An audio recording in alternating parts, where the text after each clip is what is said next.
You mentioned Canelo Golovkin. Is that a 50-50 fight? You know what? The more if you would have asked me that before the Danny Jacobs fight and Triple G fight, I would have said Triple G, just due to how much naturally bigger he is and how the natural power that he has.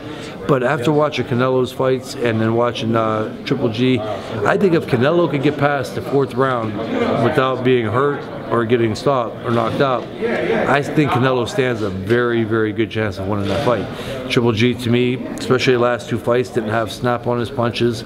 Obviously, he's still heavy-handed, which anything can happen when you got that type of power.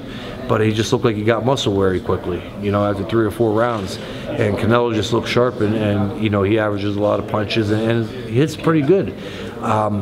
You know, it's going to be interesting to see. Triple G is a big kid, you know, for middleweights now.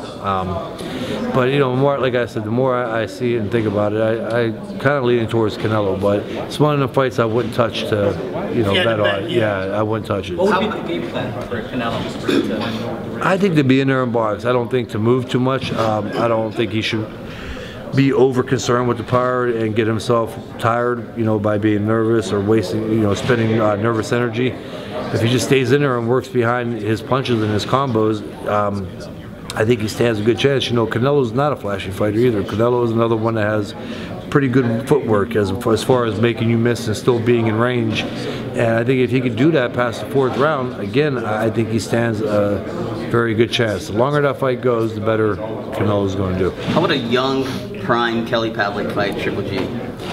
I was a bad dude, man. I give myself credit on that. Oh, you know what? I stayed humble, and right hand. I think Triple G is a good fighter. Also, I mean, he's a dangerous puncher. He has a solid chin.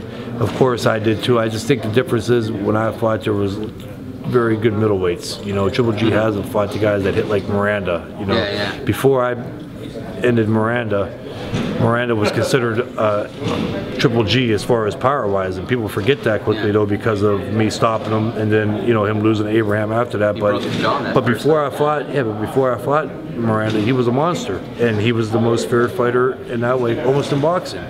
And when I did that to him, so I fought guys. Jermaine Taylor was my size, a big middleweight, naturally gifted. And, you know, Triple G don't have that in the middleweight division right now. Danny Jacobs is the only one. And we've seen what happened in that fight, close or not. So, you know, it's not Triple G's fault. It's just that weight class right now lacks the talent. But, you know, you got some guys moving into that weight class that we're going to see fight, you know, tomorrow night. So I think it'll be interesting to see what happens.